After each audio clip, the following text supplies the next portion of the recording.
Meanwhile, in Russia, Vladimir Putin used his State of the Nation to do a pretty good impersonation of pretty much every right-wing grifter in America. Take a look at this. Посмотрите, что они делают со своими собственными народами.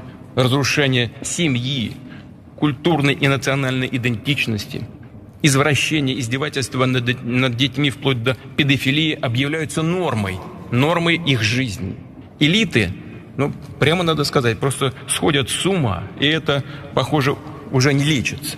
Но это их проблемы, как я уже сказал, а мы обязаны защитить наших детей. И мы сделаем это, защитим наших детей от деградации и вырождения.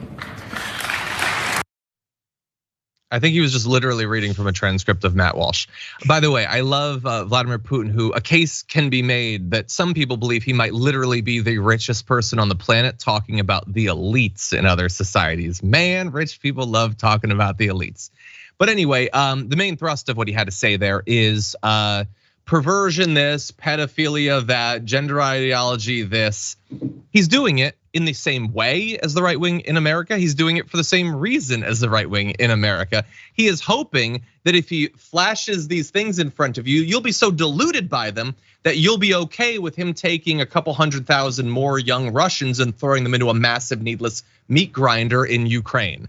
That's the backdrop of this. But Rayyvana, what do you think about his cultural focus in that speech? Yeah, I think it's interesting because it very much mirrors, the typical fascist propaganda that we've seen, and fascist dictators around the world and throughout history do. They, say that the opposing side, the enemy, whatever they may be, is trying to come for your family.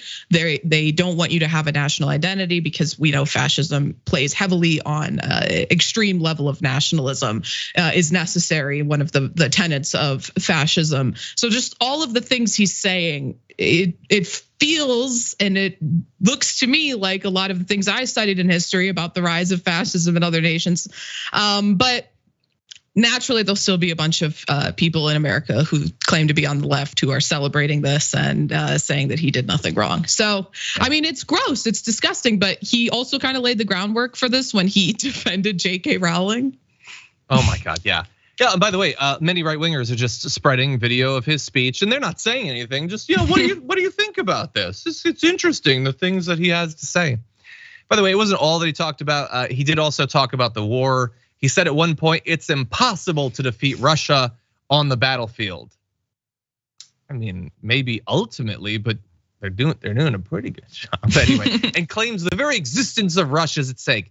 Shut up. That's like people saying that like the existence of the US was contingent on what we were doing in Afghanistan.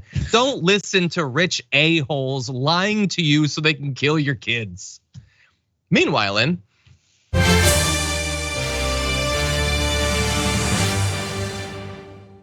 Meanwhile, at the UN, the Palestinian Authority has agreed to suspend their efforts to push for a UN Security Council vote on Israeli settlements. And instead, we get this pretty much milquetoast, both sides have issues sort of resolution. The Palestinians had been pushing for a vote on a resolution condemning the settlements that have been built after Israel announced the legalization of 9 different outposts in the West Bank and approved the planning and building of 10,000 new housing units in existing settlements. We obviously didn't get that thanks to US involvement. What we got is an expression of deep concern and dismay over settlement activity. It is the first time, by the way, in 9 years that the US has supported any sort of statement like this. So I guess that's something. And as part of this deal that was reached, Israel has agreed to temporarily suspend unilateral actions in the West Bank, including new announcements on settlement building for, several months. Awesome. As well as the suspension of demolition of Palestinian homes and evictions for a few months. So, huzzah, Rayyvana. Yeah, I know we're out of time, so I'll keep it simple and just say free Palestine. Yeah, 100%. I guess it's better than what normally we get after the US gets involved in these sorts of things, but it ain't saving people long term.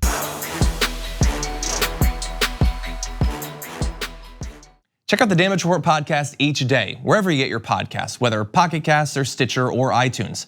You can join me as I give you the news and stories you want, with a range of co-hosts and interview guests jumping in on the fun each day. Again, that's the Damage Report, wherever you get your podcasts. And if you get them at iTunes, don't forget to rate and review. Sometimes I'll read them live on the show.